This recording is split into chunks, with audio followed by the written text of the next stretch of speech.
सभागृहामध्ये काम करत असताना या ठिकाणी मला याचा आनंदही आहे आणि म्हणून माझे सर्व सहकारी विरोधी पक्षाचे सर्व सदस्य यांचा तो सन्मान आहे आणि माझ्या पाठीशी उभे राहून सातत्याने दिवस रात्र काम करणाऱ्या कार्यकर्त्यांचाही तो सन्मान आहे।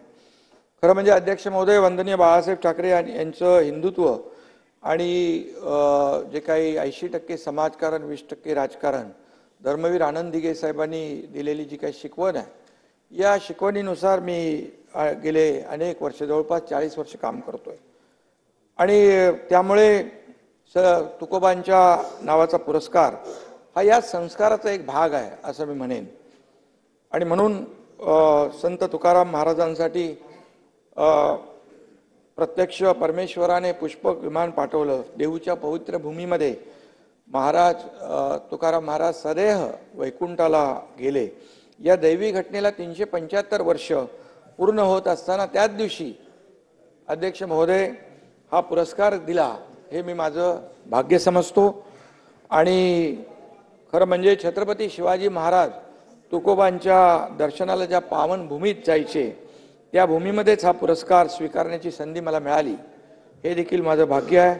जनता जनार्दनाची सेवा करण्यासाठी मिळालेला हा जगद्गुरू संत तुकाराम महाराज पुरस्कार मी त्या दिवशी नम्रपणे स्वीकारला आणि या पुरस्कारासाठी माझ्यासारख्या सर्वसामान्य कार्यकर्त्याची निवड केली त्याबद्दल श्री क्षेत्र देऊचे अध्यक्ष आणि संस्थांचे सर्व पदाधिकाऱ्यांचा देखील मी मनापासून आभार व्यक्त करतो। कारण त्या दिवशी मी पाहिलं खूप मोठ्या प्रमाणावर वारकरी संप्रदाय त्या ठिकाणी उपस्थित होता आणि म्हणून माझ्या राजकीय आणि सामाजिक जीवनातला सर्वोच्च आनंदाचा समाधानाचा आणि भाग्याचा हा क्षण आणि पुरस्कार आहे असं मी म्हणेन। त्यामुळे आपल्या आता आणखी या पुरस्कारामुळे चंद्रकांत दादा जबाबदारी आणखी वाढलेली अनेक पुरस्कार मला मिळाले परंतु हा जो पुरस्कार आहे हा सगळ्यात आनंददायी महत्त्वाचा पुरस्कार आहे आणि मी काय काय केलं ते तुम्ही सांगितलेलं आहे। वारकऱ्यांसाठी मग पंढरपूर असेल देऊळ अंधे असेल इतर आपली जी काही क्षेत्र आहेत त्या ठिकाणी धार्मिक क्षेत्र आहेत त्या ठिकाणी आपण जे जे काय करतोय पंढरपूरच्या वारीत देखील पाहिलं की मी मुख्यमंत्री म्हणून नाही ते कार्यकर्ता म्हणून त्या ठिकाणी काम केलं आणि आपल्या वारकऱ्यांना कुठलाही त्रास होऊ नये त्यांची कुठेही गैरसोय होऊ नये यासाठी देखील आपण लक्ष दिलं आणि म्हणून खऱ्या अर्थाने या पुरस्कार रूपी आशीर्वादामुळे आपले सर्वसामान्यांचं सरकार आहे। मी स्वतःला पूजेच्या वेळेत देखील दर्शन सुरू ठेवलं म्हणजे दर्शन एकही सेकंद बंद ठेवलं नाही।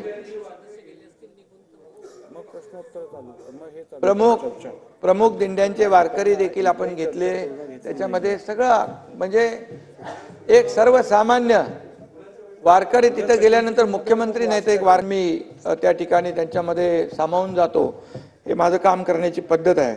आणि म्हणून या आशीर्वादामुळे मी कॉमन मॅन समजतो स्वतःला आता नानाभाऊ कॉमन मॅनला आपल्याला सुपरमॅन करायचं आहे आणि त्यामुळे नक्की अशा भावनेने काम करतात। मी सर्वसामान्यांचं सरकार म्हणालो म्हणून सर्वसामान्यांचं सरकार म्हणून सर्वसामान्यांच्या जीवनामध्ये बदल घडवणं म्हणून तर आपण या सर्व लोकाभिमुख कल्याणकारी योजना केल्या। एकीकडे विकास प्रकल्प आपण पुढे नेले दुसरीकडे कल्याणकारी योजना केल्या आणि आता जे काही लँडस्लाइड मॅन्डेट या राज्यातल्या जनतेने दिलेला आहे त्यामुळे जबाबदारी आणखी वाढली आहे।